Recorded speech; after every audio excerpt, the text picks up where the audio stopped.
좋은 아침입니다.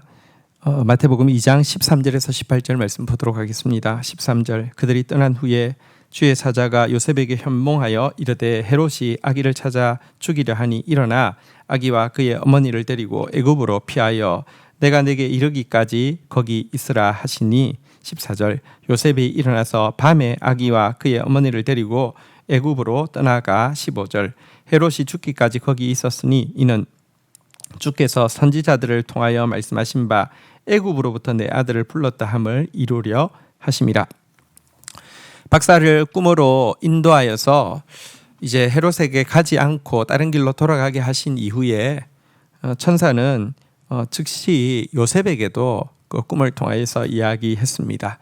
헤롯이 지금 아기를 찾아 죽이려고 하니 즉시 일어나서 애굽으로 피하라고 이야기한 것입니다. 그리하여서 요셉은 이제 곧바로 순종하고 애굽으로 내려가게 되었는데요. 그런데 여기 애굽으로 내려간 행위에 대해서 말씀을 이루려 하심이다 이렇게 이야기를 하고 있습니다.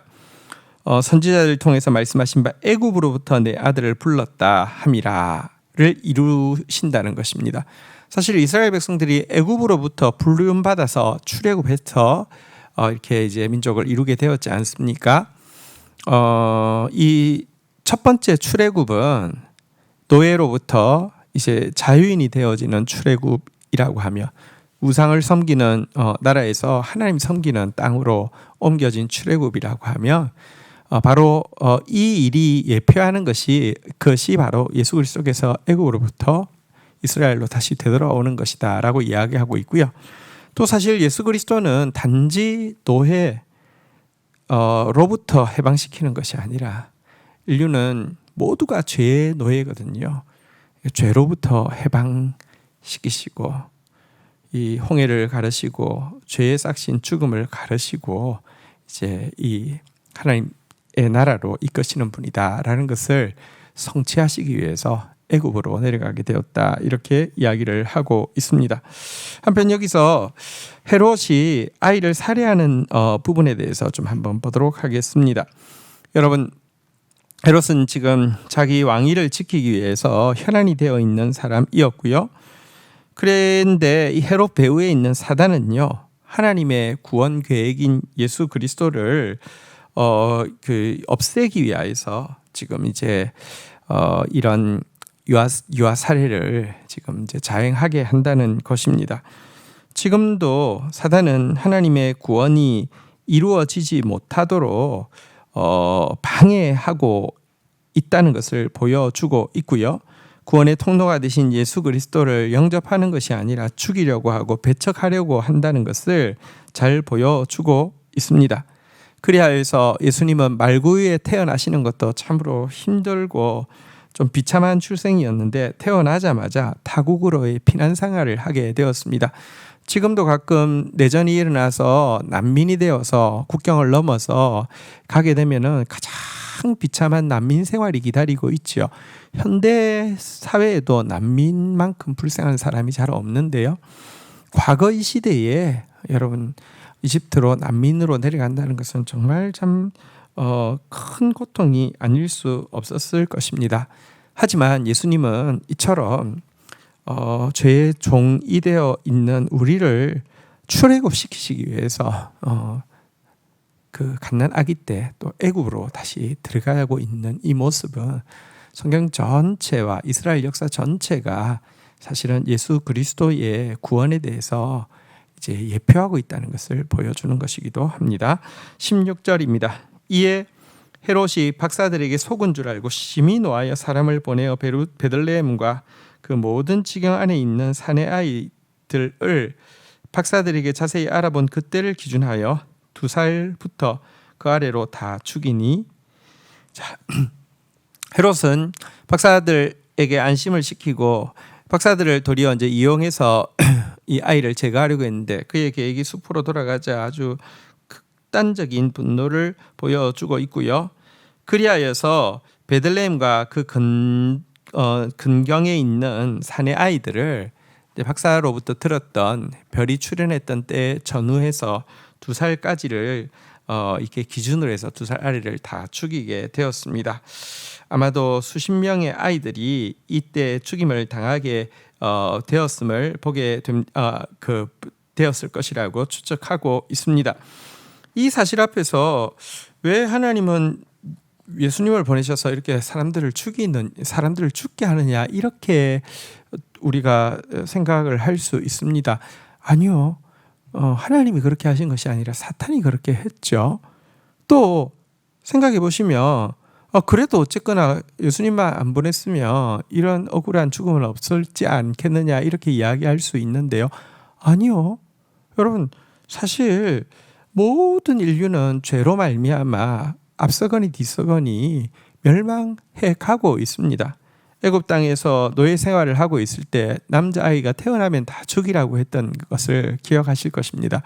사단의 목표는 죽이고 도둑질하고 멸망하는 것밖에 없습니다. 어쨌든 사단은 지금도 하나님의 일을 방해하기 위해서 이렇게 흉악한 일을 저지르는 것인데요. 이 학살 사건에 대해서 성경은요, 17절 한번 보도록 하겠습니다. 이에 선지자 예레미야를 통하여 말씀하신 바 18절, 라마에서 슬퍼하며 크게 통곡하는 소리가 들리니 라헬이 그 자식을 위하여 애곡하는 것이라. 그가 자식이 없으므로 위로받기를 거절하였던 함이 이루어졌느니라. 이 유아사례, 베들레헴 근경에서 일어난 유아사례에 대해서 예레미야의 예언, 곧 라헬이 자식이 없으므로 위로받기를 거절했고 라헬이 슬퍼하고 통곡하는 한다는 이 말씀이 이루어졌다라고 해석을 하고 있습니다. 이 부분에 대해서 조금 설명을 좀 하도록 하겠습니다. 헤롯의 잔인한 학살 행위가 일어난 것은 라헬의 무덤이 있는 곳, 그리고 또 라헬의 아들인 베냐민 지파가 받은 기업이 있는 곳, 곧 베들레헴 경경에서 이루어졌습니다. 그래서 지금 이제 라헬의 애곡이라고 이야기를 했는데요. 사실 이 애곡은 아이 잃은 베들레헴 어머니들의 이 애곡하는 소리는요, 사단의 학정 아래에서 죽음과 심판에 이를 수밖에 없는 모든 인류의 탄식을 예표하는 것이라고 할 수 있습니다. 하지만 이 슬픔의 애곡을 라헬의 애곡에 비유한 데는 또 한 가지 의미를 가지고 있습니다. 여러분, 예레미야의 예언 라헬의 통곡에 대해서 이어지는 내용은 이와 같은 내용이 연결되어집니다. 내 일에 싹을 받을 것인즉 너의 장래에 소망이 있을 것이라. 라헬이 통곡한다고 이야기하고 나서는 너의 일에 대해서 싹을 받게 될 것이고 너의 장래에 소망이 있을 것이다 라고 이야기하고 있는데요. 이 울음은 서글픈 울음으로 끝나지 않고 이 죄와 사망에 지배하는 세상 가운데 예수 그리스도께서 오심으로 말미암아 이제 구원의 싹을 받고요, 이제 참된 하나님 나라의 천국의 생명의 소망이 시작되어지는 출발점이 되어진다는 것입니다. 그래야 해서 그 서글픈 울음은 보상받고, 도리어 이 서글픈 울음은 정말 인류에게 왜 구원이 필요한지를 보여준과 동시에 진정한 구원의 소망이신 예수 그리스도의 이제 그 역사가 시작되어지는 것을 예표하고 있다, 이렇게 이야기를 하고 있습니다. 오늘 말씀 붙잡고 기도하며 나가도록 하겠습니다. 하나님 아버지, 감사합니다. 우리가 예수 그리스도께서 오셨을 때에 영접할 곳이 없어서 말구에 태어나게 했을 뿐 아니라 예수 그리스도를 죽이고 또 배척하려는 모습을 헤롯의 모습을 통해서 보고 또 우리에게 그와 같은 모습이 있음을 고백합니다. 하나님, 죄 아래에서 또 사탄 아래에서 또 학살당한 많은 아이들의 이야기는 우리가 예수 그리스도를 배척함과 동시에 또 사단에게 이렇게 종로로 타고 죽임 당하고 도둑질 당하고 멸망 당하는 존재인 것도 잘 보여주고 있습니다. 이런 우리를 위하여서 당신의 아들을 보내주시고 이런 우리의 슬픔을 당신의 아들의 죽음을 통하여서 대가 지불하게 하시고 보상하시고 또 소망을 주시고 참된 평강을 주신 것을 인하여서 감사합니다. 오 주님, 우리를 구원하신 주님, 그래서 우리의 슬픔을 기쁨으로 바꾸어 주신 주님, 당신을 찬양합니다.